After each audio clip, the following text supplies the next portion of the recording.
Oh, and I haven't made new ones yet. It's okay, you're fine.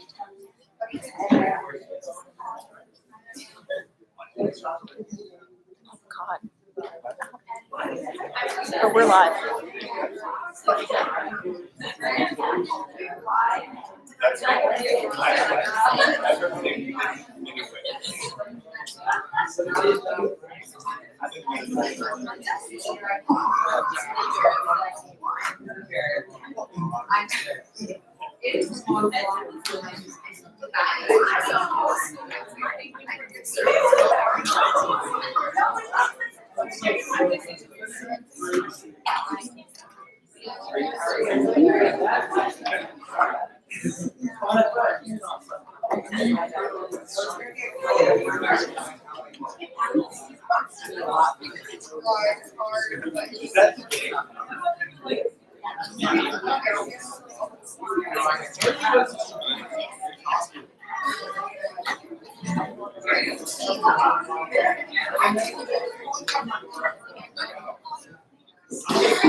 Are there any students here to speak out this evening?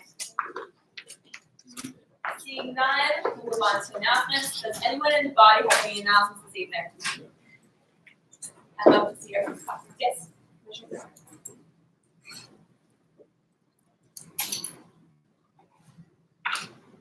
We had a bill about the e-scooters tonight, which will now be coming to campus in the spring.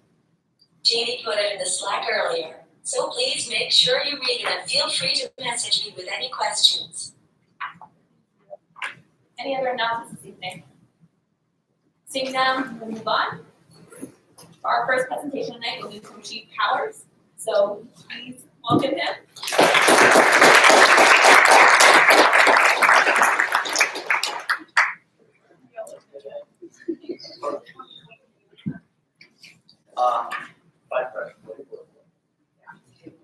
On the screen. Okay. So I was gonna do a little bit of intro first. Yeah, I can pull it up then. I'll just sit here, just let me know. Okay, thank you. Thank you all, I appreciate the opportunity to be here tonight. As was mentioned, I'm Andrew Powers. I'm the Chief of Police here at Ohio University. And figured I was going to use my 5 or 10 minutes to talk about things that we're doing this year that maybe are a little bit different, because I think probably most of you have a pretty good idea of what the police do on a typical day, so I won't really bore you with that. I think one of the things that has been a real accomplishment for us this year was the Start by Believing campaign, which actually began a couple of years ago. And that campaign is really about the importance of empowering survivors of sexual assault and helping to support them and believing them when they tell their story. And although that's very important for us to do as a police department, it's also a message that's important for everybody in the community to understand. For those of you that have not had the opportunity, we've done 2 or 3 now public presentations, which involve a survivor of sexual assault whose case was actually investigated by UPD, the detective that conducted that investigation, and then Kim Pastor, who is the director of survivor advocacy, who was the survivor's advocate, kind of moderates the discussion. This aspect of Start by Believing got started at the request of Bree Zibby, who was the survivor that was involved. She wanted very much to tell her story, and she wanted other people to understand and hear what she did. They took this to San Diego, presented it at a national conference, and have had tremendous interest from End Violence Against Women International, which is an international nonprofit dedicated to supporting survivors of sexual assault. So we took that presentation and with the help of UCM turned it into about a 25-minute documentary so that Bree's story will be able to live on even once she graduates and goes on to other things. And so I'd like to show you just the first 2 minutes of that video tonight, which kind of acts as a trailer. And hopefully, for those of you who haven't already seen it, might ignite your interest to go and watch it. The one thing I will say before I show it is that the first 2 minutes does include an interview with Bree, who was a survivor of sexual assault.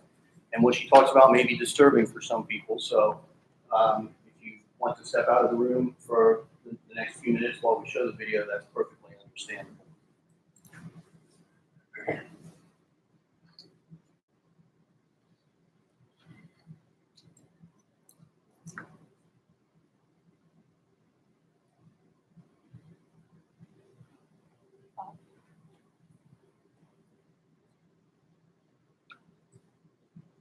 My freshman year, it was the first week of October, and I went uptown to the bars with some friends as the night started to kind of wind down and we would go home. But I had always been told from my parents, don't ever walk home by yourself. I texted one of my friends to come and meet me at the bar that I was at and then walk me home to my dorm, which he obliged and came and picked me up from where I was. My partner that I was dating at the time was really worried because he hadn't heard from me in a while. And he called me and asked, where I was, what was I doing. And I said, oh, I'm walking home. I'm having my friend walk me home. And he asked who. And I kind of just remembered handing the phone over and him talking to him saying, hi, I have her. She's really drunk, but I promise I'm going to get her home safe.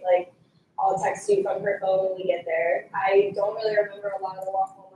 I remember him really kind of helping me walk and really supporting a lot of my weight. And as we got to my dorm on East Green, as I was walking through, I remember glancing over to my side and seeing a bunch of residents sitting there. And I remember him kind of looking at me and going, all right, you have to act normal. He kind of grabbed me and just walked me along, and I wish someone had just stopped for a second and been she can't walk on her own. Is she okay? Even if I had gotten in trouble with the RAs, I think I would have rather someone else step in and walk me into my room than the person who actually did. I ended up kind of just passing out, just from being super intoxicated, and when I woke up, the friend that I had walking home was raping me, and it was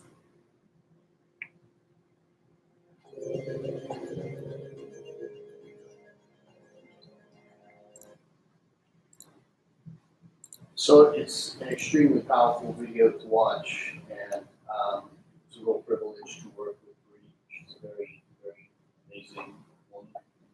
And her experience in which she tells the story is very difficult to watch, but very important to watch, because I think it's something that all of us need to keep in mind as we interact with peers who may be a survivor of sexual assault and may even be a survivor that we don't even know about. Are there any questions so far? So we are engaged in some other community relations activities this fall. Of course, we did the JPAC barbecue, which we do every September. For those of you who don't know, that's sponsored by the Joint Police Advisory Council, which is a group of university affiliated people and non-university affiliated people who are appointed by the president and the mayor respectively. And they provide guidance, kind of feedback, community feedback to Chief File from APD and I in things that we may not be aware of, or that we should be aware of, or need to be aware of, community-wise, crime-wise, help us focus our resources and prioritize our activities. And one of the things that JPAC is engaged in is helping us to engage the community. And so they sponsor the barbecue every fall to help us do that. They're in the process of planning some community dialogues that will take place in the coming year, this rest of this semester and beginning of next. Again, to try and open up lines of communication between the community and the police department. That's pretty much. Student Senate has a representative on JPAC. I think that's 2 representatives on JPAC, yeah. If you have comments, concerns, things that you want to communicate, please feel free to pass that information along. Those are also open public meetings, so anybody is welcome to attend and listen to those meetings. Another activity that we undertook this fall, which is actually not been met with as much interest as I hoped it would be, is our poker chip challenge. We obtained poker chips for all of our officers. Every officer was issued 100 of them that have their name, their badge number on. And what we're encouraging community members to do is to collect all of the poker chips. And that, we hope, will provide people with an entree to have a conversation with an officer that is hopefully an opportunity to get to know one another as individuals. Anybody that collects all of the poker chips gets a free display case. Probably we've had 6 or 7 people that have collected all of the poker chips. Should I point out that the first one is James? Oh, you're right. It was the second one. I'm sorry, you're right. Yeah, you're right. You're right. I didn't mean to shortchange. I've forgotten his name now. He was literally chasing cruisers down to get poker chips. Like an officer would come out of the building after taking a report, and he sat by the cruiser, like checking to see whether or not he got that officer's poker chip. So, for those that have participated, we're excited, and we hope that more people will, so that it again gives us the opportunity to have some conversations. We have a scheduled conversation with some folks from the LGBT Center coming up November 15th. That conversation is kind of an opening conversation to further conversations to take place with our LGBT community and some of our officers.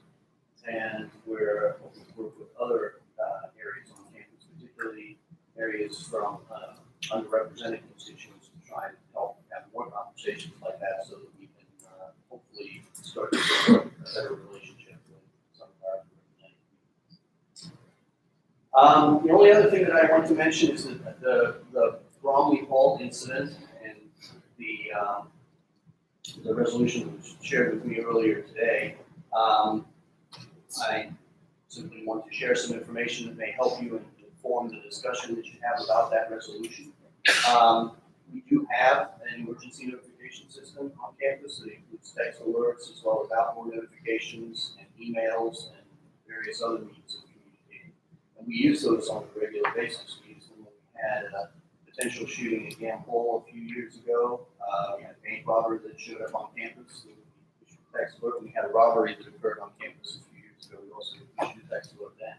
In this particular case, it just so happened that the officers got to Bromley before the dispatcher and hit send on the text alert. She had taken the transfer call from 911. She started gathering information from the person on the phone as far as what floor you on, where you are, and where are you in the building, and all of that information.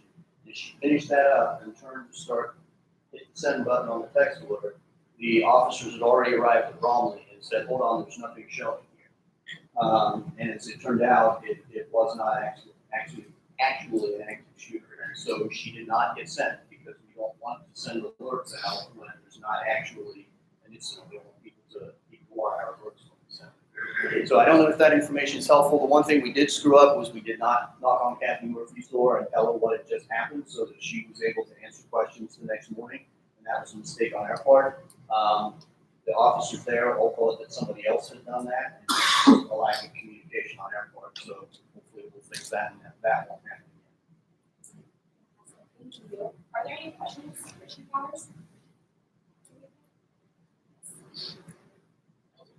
So there's a lot of underage drinking that happens on campus, obviously, and there's a few students that get arrested for it. So I'm just wondering, like, what's your approach to tackling the issue that doesn't drastically impact students' ability to continue their education, do all like the different legal implications that comes with that? Sure.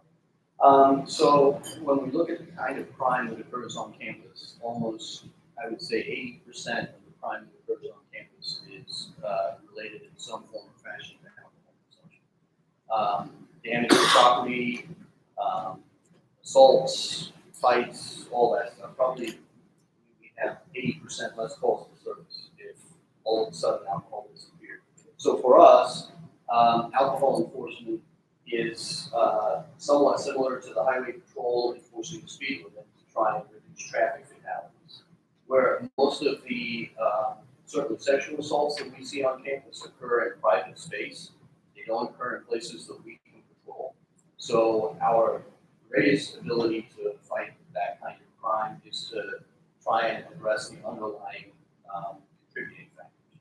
Alcohol is no excuse for somebody committing rape by any stretch of the imagination. But by enforcing alcohol laws, we hope that we can reduce some of the crime that ends up resulting from it. As far as the consequences go, the court has some pretty generous processes for people, the first-time offenders and things of that nature.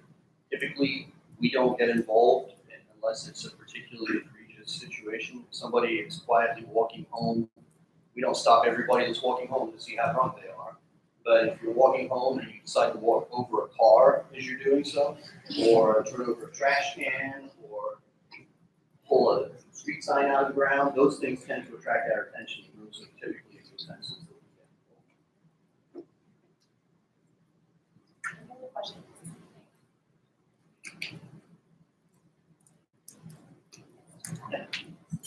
This is one who's thought of, with all the issues surrounding Greek life, is there any ideas on how OUP can be involved in like the reformation of the system in general to make sure like something as bad as this semester never happens again the last semester, I should say. That OUP can get involved in that? Yeah, like education wise. Sure. So I think it would be really difficult for us to do more than what Student Affairs already does when it comes to trying to educate people about hazing, especially because our charge is to enforce the hazing laws as opposed to the university's hazing policy. University's hazing policy is a lot more stringent than what criminal law has.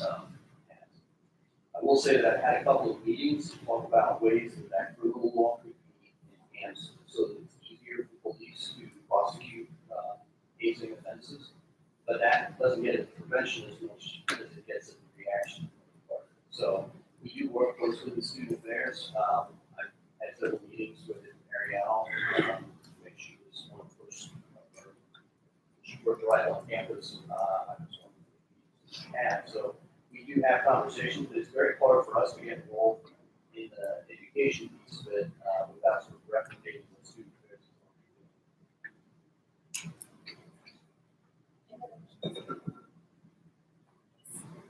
This is just a comment, but I just wanted to say that it makes me really happy to see your guys' involvement in supporting survivors of sexual assault. I know this is a really small thing, but last year I remember when we presented, we used the word victims participation, and it like really makes me happy that you were so represented. And I just wanted to say like thank you to you guys for support Spiders and especially the project that you showed us. It's super helpful.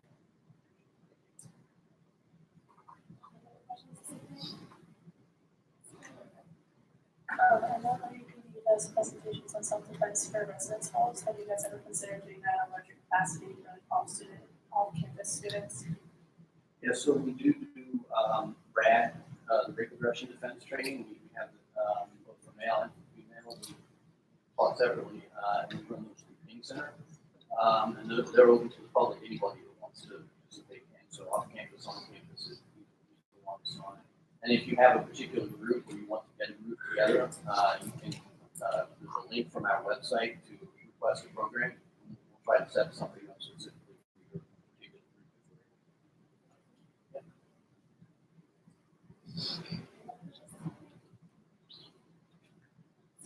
Thank you so much. Thank you.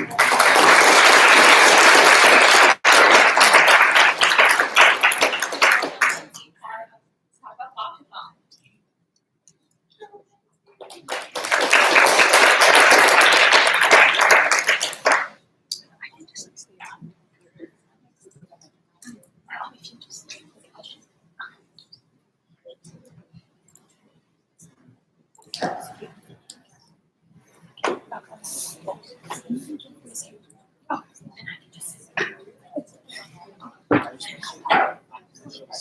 Hi, I'm Lindsay. I'm the director of campus outreach for Bobcathon. Has anyone participated in Bobcathon before?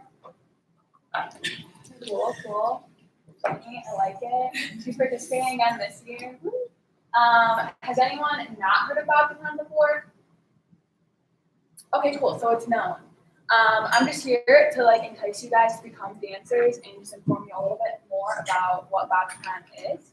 So Bobcathon is a year-long fundraiser at Ohio University. It is completely student-led, and we are just raising money for the Ronald McDonald House Charities of Central Ohio. It's in Columbus, and it is a place for kids and their families to stay when their child is super sick, and like if they live 2 hours away, it's not like it gives them opportunity to stay really close with their child instead of driving 2 hours every night and every morning, and that just can be really stressful, along with like just everyday stressors. Athens County was actually one of the top 10 counties served by the Ronald McDonald House of Central Ohio in 2015, which is actually still relevant information. So you may be thinking, oh, 2015, like no, it's actually still really true. We are in the top 10 still. So if you guys participate, you aren't just like raising money for house an hour and a half away. It's families right here that are also impacted by this fundraiser. And then the Ronald McDonald House spent $106,000 more than raised / donated in 2015. Also still relevant. I think it may be more. So even like just $1 here and there actually adds up to be a lot, especially if like each and every one of you participated. Just put that into perspective when you do sign up or become a dancer, or even participate in our fundraisers throughout the year. Again, we benefit the Ronald McDonald House. Have any of you guys been to the Ronald McDonald House before? Cool, it's a really good opportunity. I highly recommend volunteering. Like, it's 1 to 3 hours, super impactful, and great on the resume. So the structure of Bobcathon is we have 12 LT members and I think around 20 morale captains. So the morale captains pump you up throughout the day. There are different color teams that you guys will be provided. And if you guys all get a team, you guys will all be on the same color team and going against other orgs. So that's a pretty fun opportunity. And the big part of Bobcathon is the dancers. So we really want you guys to be involved in Bobcathon to help raise that money. In fundraising throughout the year, you can participate as a guest or volunteer throughout our events. You can follow us on Bobcathon on Facebook, Twitter, Instagram is the big one, and you guys can stay up to date on what we are doing. Actually, this Sunday is our Dad's Weekend Pancake Breakfast. You don't have to bring your dad, you can bring a friend even. just eat some pancakes. It's a fun time. And then we're gonna do a game night, and there's a Jackie O's bingo night, which you can also stay up to date when you follow Babka-thon. And there's various Court Street fundraisers. So the dance marathon is on February 15th, 2020, woo-hoo, and it is held in Baker Ballroom. It is so awesome. Oh, whoa, sorry. It is full of games, music, catered food, my favorite part personally. The families from RMHC come, so you'll be dancing with the kids. The kids will be integrated in. It's so much fun. Love it. And the color war battles, like I mentioned before, which may be confusing now, but if you can see in the picture, there's blue, yellow, I think orange in the back. So like, again, different people will be assigned different color teams, and you guys will be competing against each other. And then I'll show a little video of last year's and what it looked like, so you guys can get an idea of what it looks like. If it works. It's really, really slow. Yeah. Okay, sorry, I should have said something.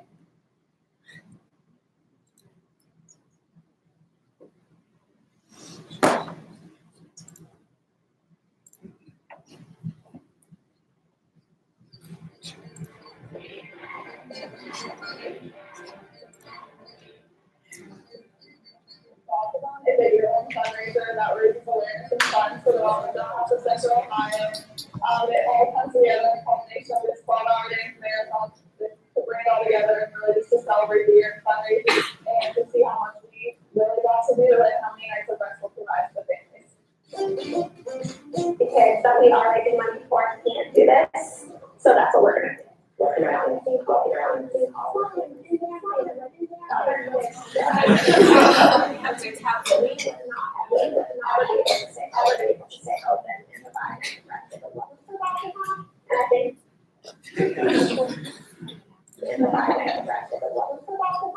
I think a lot of people might not realize it unless they do it.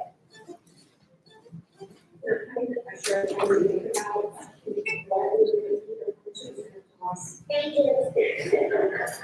So we are just so every single dollar that you raise to the Cape Matters is so impactful and so powerful, and very severely for us. I really saw all the families that were affected by it, and that really encouraged me to keep coming. Heard stories of other people and like hearing how other people were affected by it, and I think it was impactful. Really want to take it on those families, it makes it all worthwhile when we hold up our numbers is like breathtaking, because we brought the community together, we brought the students together, and then the families have one less thing to worry about. It's what it's all about.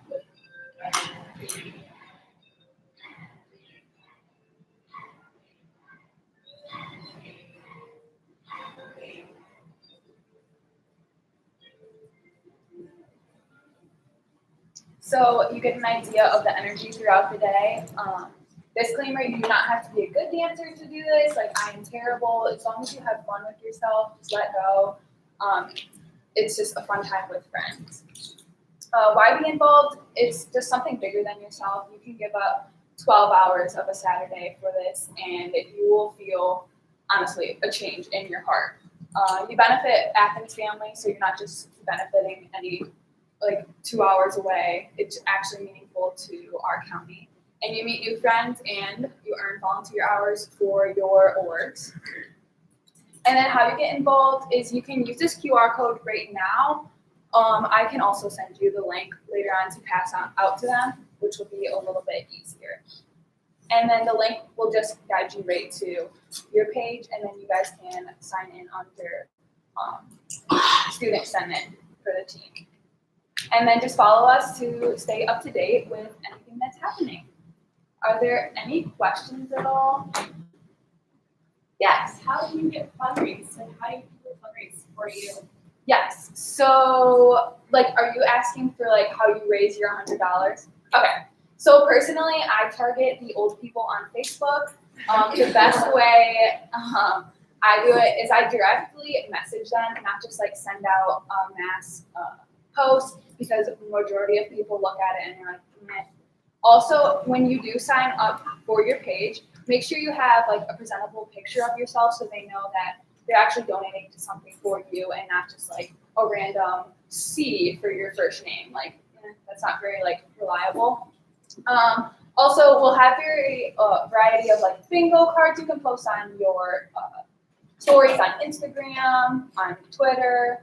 I put my bio personally in my Instagram bio. So like when I post something on my story, I'm like, hey, use this link to raise $1. One day I actually put on my story, hey, give up your cup for coffee and give it to the Ronald McDonald House. I think I raised maybe like $50 that day. It's really that simple, and you just target your friends because then they feel guilty too. And it's just for a good cause. So, and you just have to inform people of what this is rather than just saying like, do this for Vodkathon, because it's more meaningful when you have a story behind it. I was just gonna add too, like when you're putting this on Facebook, another really great thing to do that I always do is like I tag my mom and my dad in it so that all of their friends see it as well on their feed. So that's another trick too if we like end up deciding to create a team and you are trying to fundraise, that's always like a good way to get like some of those people that like don't see your feed but will see your parents' feed. Yes. What's like the minimum / maximum people for each team? For each team, it's majority. So it's just individual. You have to raise $100.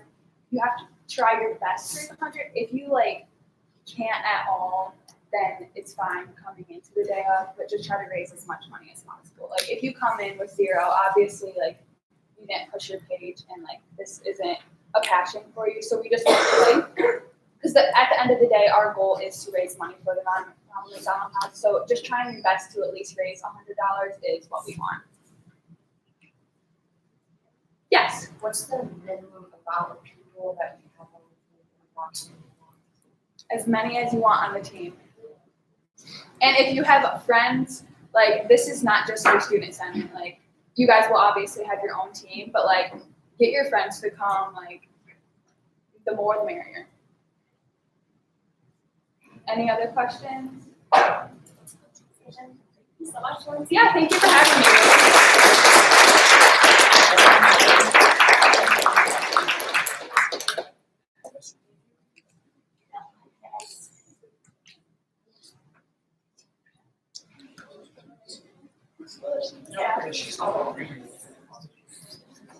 President Nellis. President. Vice President Paul Jones. Treasurer Pina.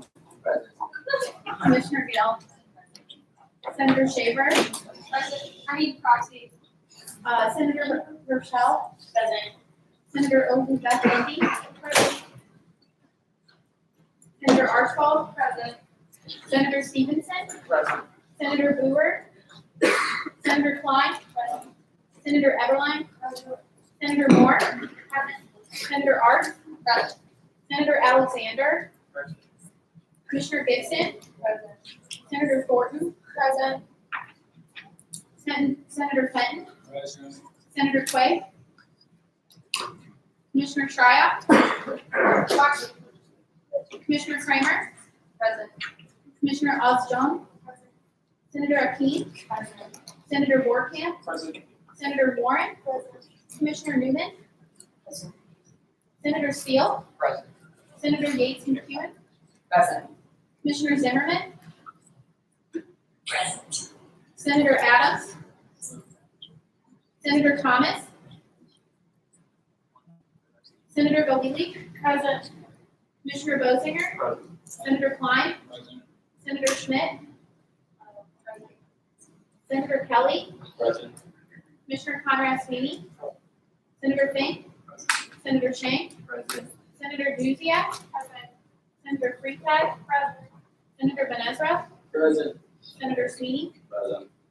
Senator Tartell. Commissioner Holcamp. Senator Graffus. Senator Carmen. Senator Kiger. Senator Matmo. Senator Sweeney. Present. Senator Boothby. Senator Ensworth. Commissioner Ramlow. Senator Ivan. Senator Miller. Senator Chess. Commissioner McCarthy. Senator Whitestone. Present. Senator Danlow. Present. Clerk of Fort Granger. We have quorum.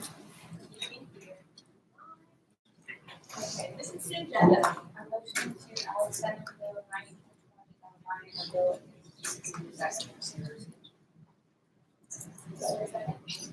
It's been moved and second to add Senate Bill 1920-09 to agenda. All those in favor, please raise your hand. All those opposed? Abstentions? Bill added. Is there any discussion about the previous meeting minutes? It's been moved and second to vote on approving the previous meeting minutes. All those in favor, please raise your hand. All those opposed? Abstentions? Minutes are approved. And we have no old business this evening, so we'll move on to new business. So first up, we have Senate Bill 1920-06, a bill in support of solar panel installation of future campus building installations. Whereas,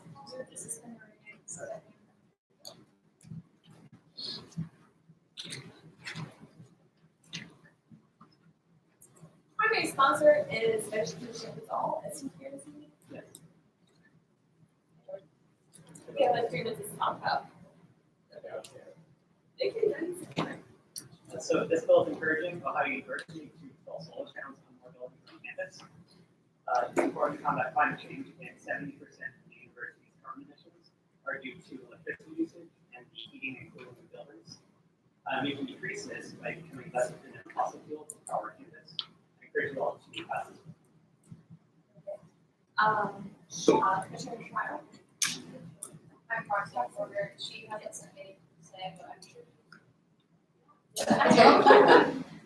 Also, President Randall, myself, and ditto everything that Jordan just said. Reserve the balance of my time. Is there any discussion on this bill?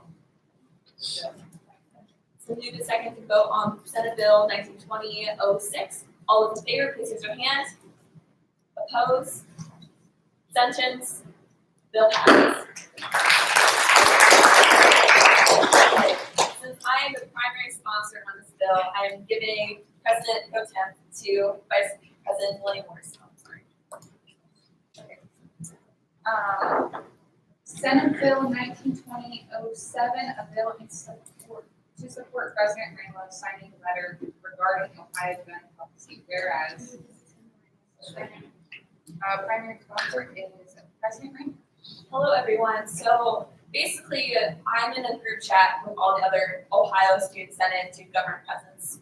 And Brian, who's currently the student body president of the University of Dayton, has reached out to me as well as other presidents across Ohio, asking to sign this letter. It's mostly in response to the shooting that happened near University of Dayton's campus. And I thought it was best to bring this to the body, so we can be transparent and talk about this and answer any questions if needed. And so we can figure out if we want to sign or not. Reserve the balance of my time. All right, we're gonna open up the floor to discussion. If there are a lot of people who want to talk about this, we're gonna start with staff on the computer. The discussion and add you. And if your point is brought up, just hold your card up there and then take it off the stuff so we don't get like. Does anyone want to discuss about? So with this bill, I want to say regardless of our personal opinions, we should be voting based on our constituency. And a few years ago, we put the issue of gun control to a referendum, and a majority of students did express they were in support of gun control measures. So I don't think there should be a question of whether or not like we need to do outreach on this bill because we have done it in the past. And I think because of that referendum, I will be supporting it. I'm gonna make a point of clarification since we have a lot of them here remembered. In 2016, we voted for concealed carry on campus, and that was voted on by the student body, and about 68% of the students said that they did not want concealed carry on campus, which is why we did not. Just regular. Yes, so I am Roxanne Porter from tonight, and she had a statement on this bill. She says, although I will say that first and foremost, I will be voting yes on this bill because of my belief in both representing my constituents as well as students of a public university. But also ideologically, I agree that this is not a partisan issue, this is a people issue. I agree that as student leaders, it is our role to represent and advocate always for safer environment, and on this basis, I will be voting in support of this bill. However, I do not entirely agree with the composition of the letter. The language of the letter, I do not believe, is heightened to the degree appropriate for the intended audience and the nature of the issue at hand. Additionally, I am concerned to see the lack of support from Ohio public schools such as Bowling Green State University, Ohio State University, and the University of Toledo. Meaning that the intended recipients of this letter in Ohio is Ohio government officials. I feel that this letter creates a disconnect between intended audience and its supporters with much longer list of non-state schools signed on.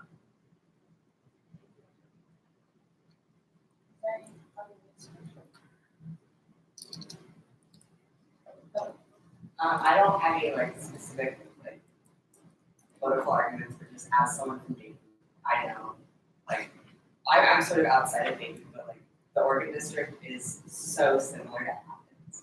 Like the community, the way the buildings are, the streets are paved with bricks in the same way. It just like feels like it was such like we had some vigils there, and just like the feeling of the community after that had happened was like it was so meaningful, and people from both sides like were torn shirts, and it it's just so it's so meaningful that like we after this tragedy happened, that we make movements like this to prevent anything from happening.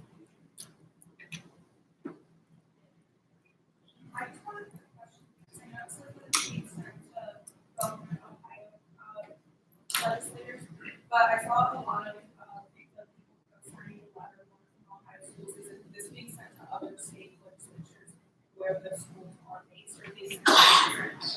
That's to my knowledge, it's just being sent to Ohio officials. I think they just want the people outside saying this is a really important issue. Yeah, that was a really good. It's expressed to just the whole government official, but yeah, I haven't seen people. Wait, you haven't said that, but schools do not support it? It's not that they don't support it, it's just their signatures are not on it currently. So Do we have any insights on whether I tried reaching out to OSU's president, I haven't heard back yet, so don't know. I know that Caitlin's not here today to do the same thing, you know, like I don't think it's for us to be like talking about other universities and if they're involved or not, and just us and what we want to do. I mean, I think it's good that you brought it here and that we're up there with other state named schools, and I think that would be a good statement. But to say that other universities aren't supporting it, but they agree that they're not, I think is, you know, a good generalization. Yeah, I go on Abby said I think maybe they are doing exactly what we're doing, and maybe they're waiting to see what other high universities. This might be good to even just lead the way on this if it's something we decide to support. Other bigger universities may follow the short way. Is there any other discussion or motion? Okay, it's been moved and seconded to vote on Senate Bill 1920-07. All those in favor? All those opposed? Abstentions? Vote passes.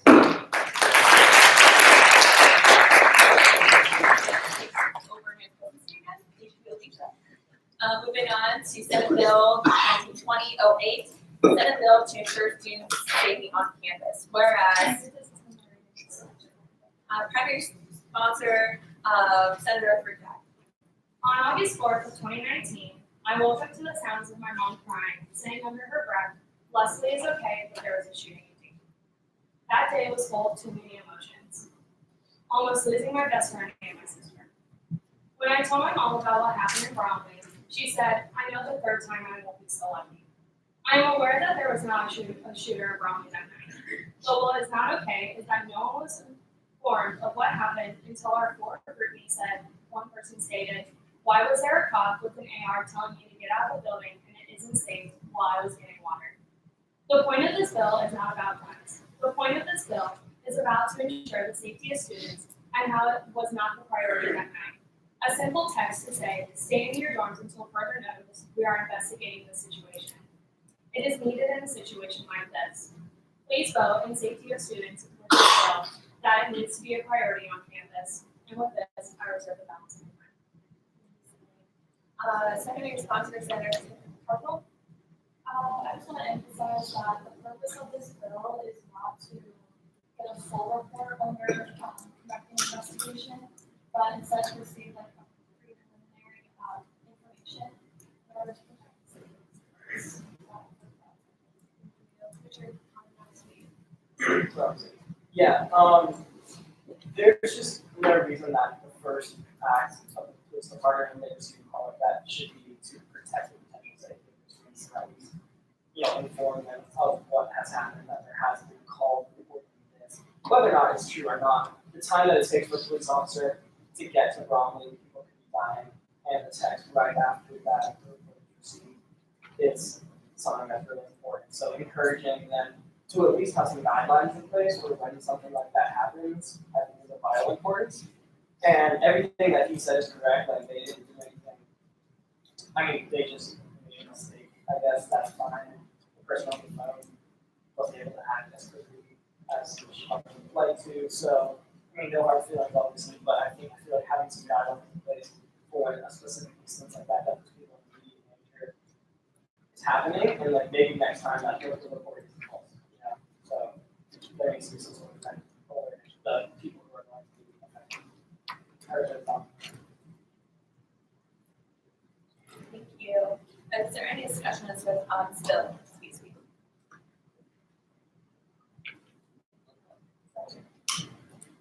Move second to vote on Senate Bill 1920-08. All those in favor, please raise your hand. All those opposed? There's two opposition and abstentions. One noted. Okay, bill passes.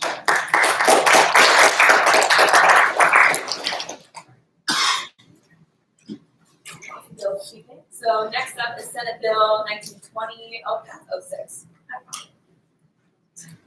Resolution now. Senate Resolution 1920-41, a resolution to appoint a senator to the Women's Affairs Commission. Whereas, primary sponsor Commissioner Rambo. Yeah, so I had to add it last week.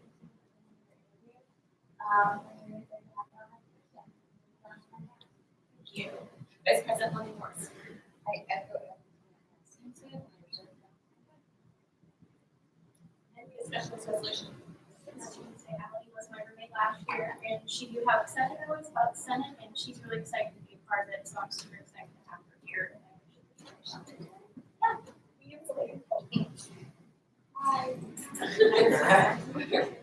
Awesome.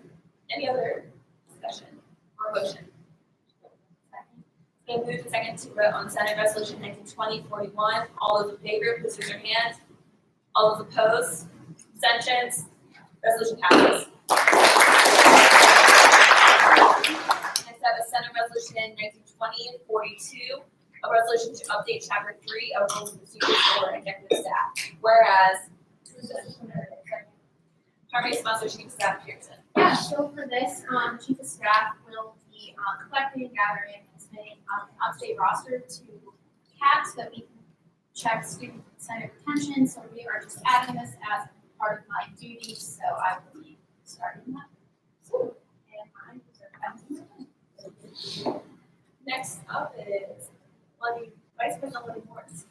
I echo everything that you said. I would like to just friendly amend to add my position. Okay, we're going to vote on adding the friendly amendment to this resolution. Is there any discussion about the friendly amendment? Okay, perfect. Okay, we'll move in second to vote on the friendly amendment for resolution 1920-42. All those in favor, please raise your hands. All those opposed, abstentions, friendly amendment added. Okay. Is there any more discussion? We move in second to vote on Senate Resolution 1920-42 with friendly amendment. All those in favor, please raise your hand. All those opposed, abstentions, resolution passes. lastly, we have Senate Bill 1920-09, a bill against e-scooters at Ohio University. Whereas, primary sponsor, Commissioners. This bill is against the e-scooters the university is bringing to campus in the spring. Whether you love them or despise them, they are a major accessibility concern. While the university will encourage students to park the scooters and the company will be responsible for ensuring compliance, neither has any way to monitor this in real time. While we can all seemingly navigate around things that block the sidewalk, some of our peers, staff at the university, and visitors cannot, and we have the responsibility to advocate on their behalf. Therefore, I urge you all to pass this bill. As President Cerritos is not here this evening, so we'll move on to Vice Commissioner Rader. I urge you all to pass this bill, just to keep in mind the safety of all of our students, as well as, the efforts that we've been trying to, make this university more accessible and friendly to our students. Senator Adams.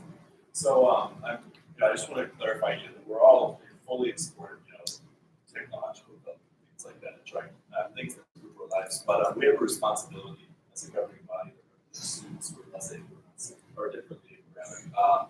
We have a responsibility to make sure that we're not doing anything or able to do anything that will stand in their way and that will be that bearing on their lives. So I urge everyone to support this. Senator Thomas. Commissioner Grossinger. Commissioner Raymond. Is there any discussion on this resolution? Sorry, bill.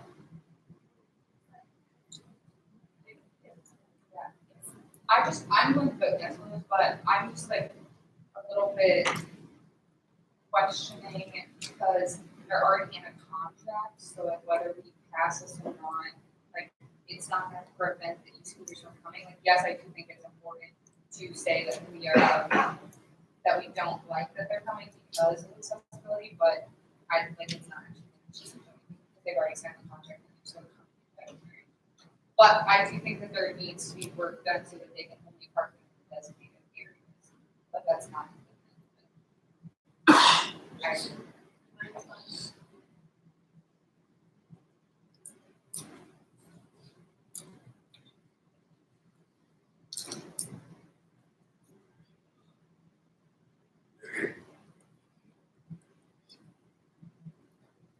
I think the contract has had some difficulty from my understanding.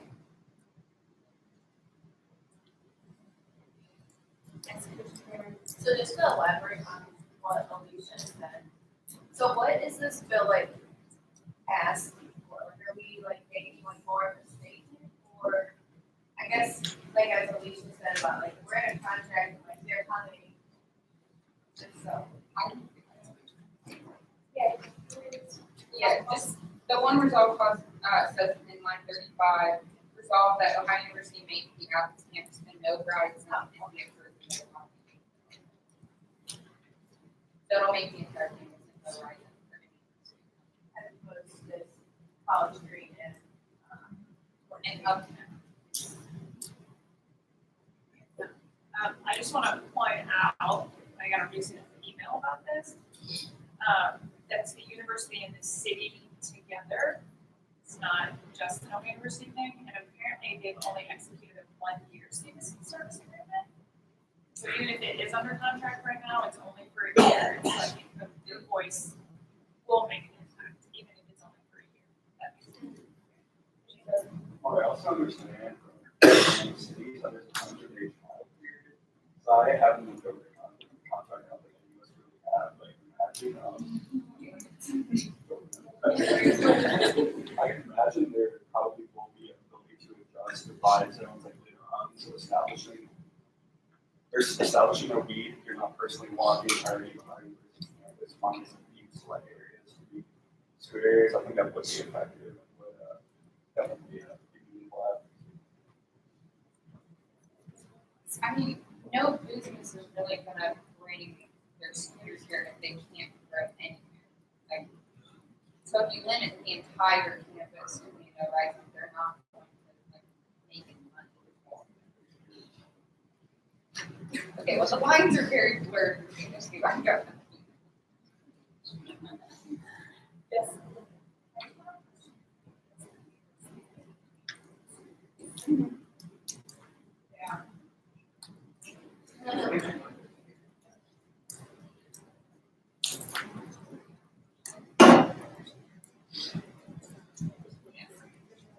I think this should be about accessibility and not about money. So, am I correct that that's like a university itself would be responsible for, and if this were to go into the university, responsible for making sure that the students are not.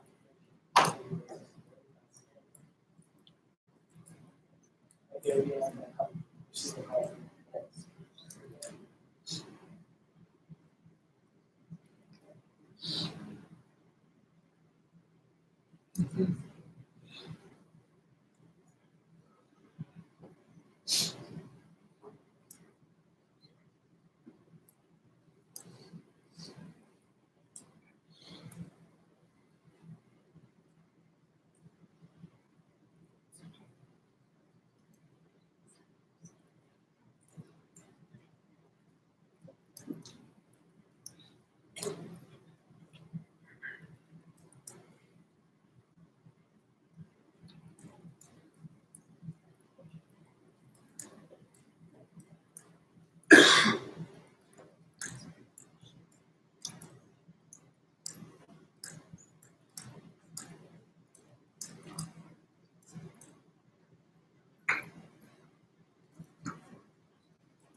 As it stands now, the company and transportation parking services have to work together to ensure compliance, but that would really only be done through drive-bys and if students report them.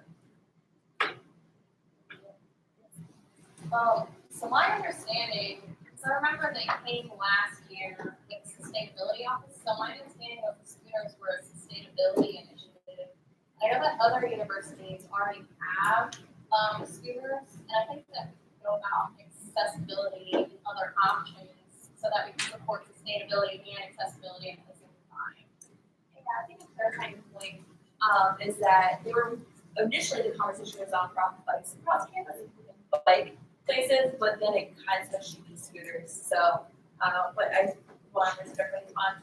So I kind of like to address the idea that this is somehow more sustainable. People are saying it's gonna like reduce traffic. These things are not because people are still gonna use the cars, they want to use cars. But what I really think is gonna like take away from these people walking to class. Like, I think the main users who would otherwise walk in class. And I think it's much more sustainable to have people walking, getting out, or riding the bike. I like that idea much better. But honestly, if we're trying to reduce carbon footprint, having electric scooters probably is the most efficient way to do it.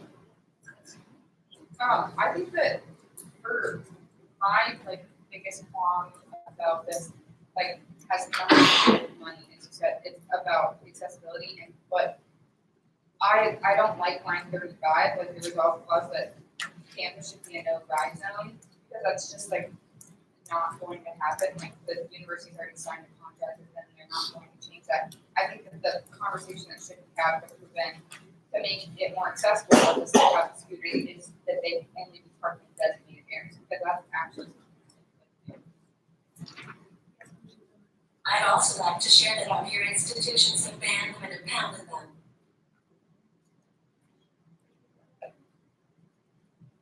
Any other points on this discussion?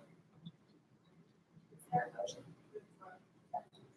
All those in favor of Senate Bill 1920-09, please raise your hand. All those opposed? Abstentions? No, 3 abstentions. Okay. Okay, can I get a hand again? Who's in favor?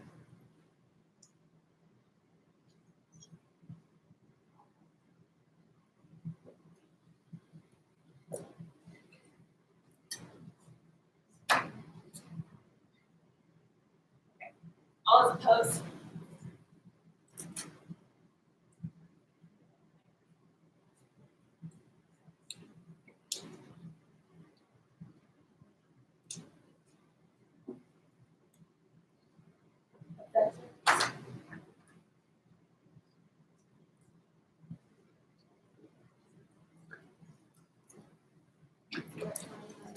29 people are in to approve, 15 to oppose, 5 abstentions. I believe we have passed. Bill is passed.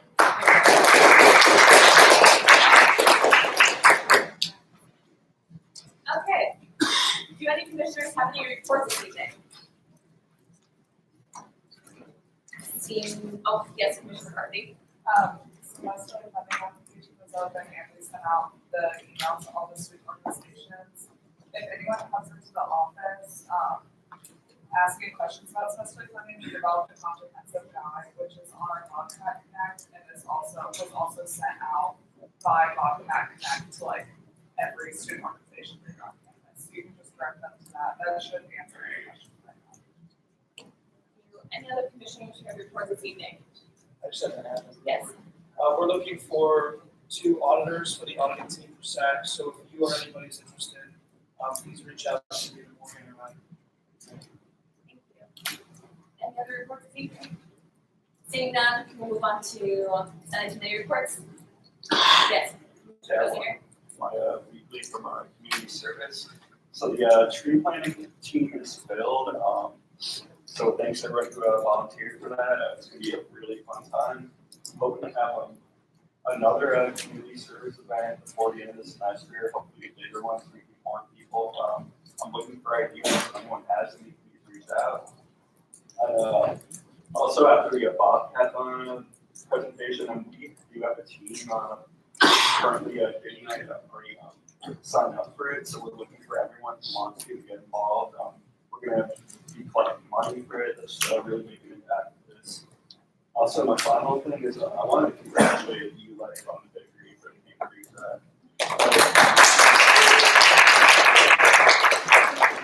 We came close to doubling our Senate goal, and these camps will go to straight to helping a lot of off-campus residents and on-campus residents who are suffering from food insecurity. And it seems like every time we do this, the donations keep going up. It keeps on being better and better competition.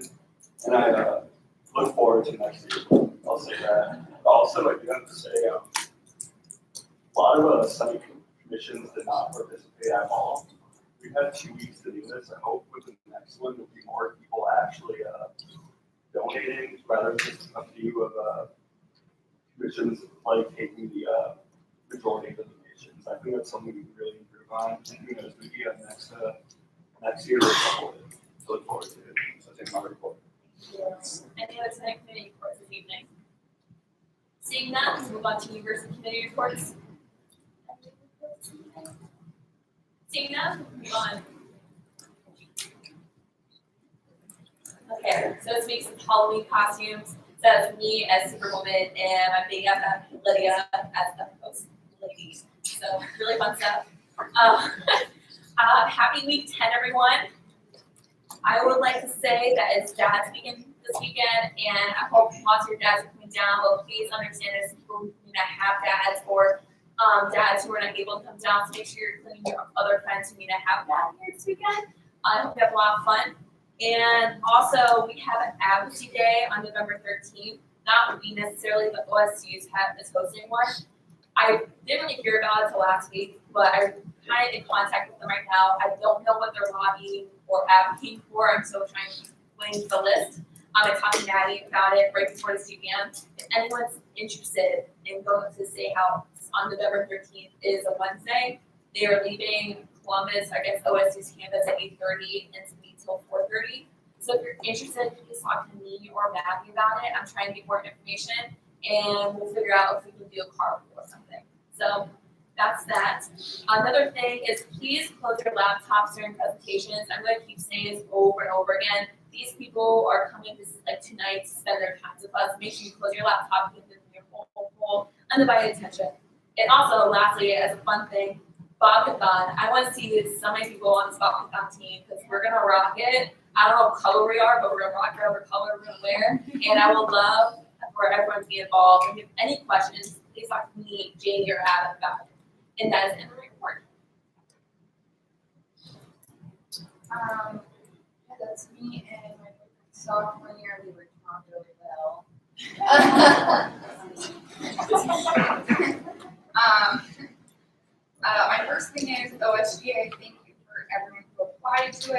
The people going are gonna be Maggie, Kramer, Danielle, Jordan, me, and Janie. And I'm excited for it. That's in a couple of weeks. Next thing and last thing is, I'm on the post-publishing board. We just recently had one student senate vacancy. If you're interested in being on it, it's really cool. It's like the board of trustees, basically, but for like their budget and like their needs and stuff. So it's really cool. And if you're interested, let me know so that I can like see.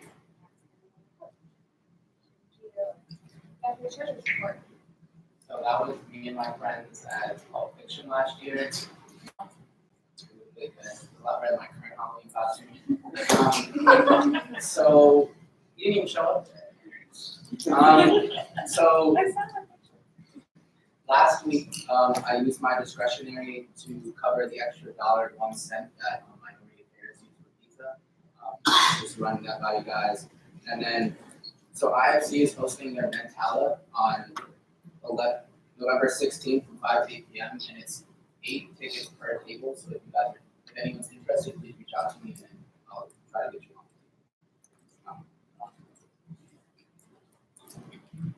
So Senate total $59,026.19, allocated not spent $6,002.00, not allocated nor spent $3,024.19, SAC total $224,954.84, spot $155,364, U fund $69,590.84.